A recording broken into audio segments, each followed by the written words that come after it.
దర్వాజాలు కిటికీలకు గోతం బస్తాలు తడిపి కట్టుకుంటే మంచిది. చెట్టు మీద కూల్ పెయింట్ వేయటం వల్ల కొంతవరకు చల్లదనం పొందవచ్చు. మిద్దెల మీద పండ్లు కూరగాయలు పండిస్తోళ్లకు జరంత బిల్లు తగ్గినట్టే. రాత్రి వేళ కిటికీలు తెరిచిపెట్టడంతో కాస్త ఉబ్బరం నుండి ఉపశమనం పొందవచ్చు. మీకు తెలియని ముచ్చట కాదు కానీ పాటిస్తే కొంత ఉపయోగం ఉంటది.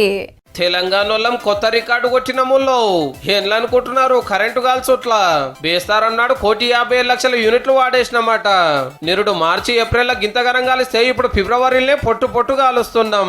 సూరన్న అట్లా సుర్రుమంటున్నాడు. మళ్ళా ఫిబ్రవరిలో కాస్త రైస్లోనే ఉంటాయి. ఎందుకంటే ఇప్పుడు ట్రాన్సిషన్ పీరియడ్లో ఉన్నాము. ఒక వింటర్ సీజన్ నుంచి సమ్మర్ సీజన్కి వెళ్తున్నాం కాబట్టి గాలిలో మార్పులు అవి ఉండే అవకాశం ఉంది. ఇళ్ళ ఫ్యాన్లకు ఆఫీసులలో ఏసీలకు ఇరామ్ ఉంటలేదు.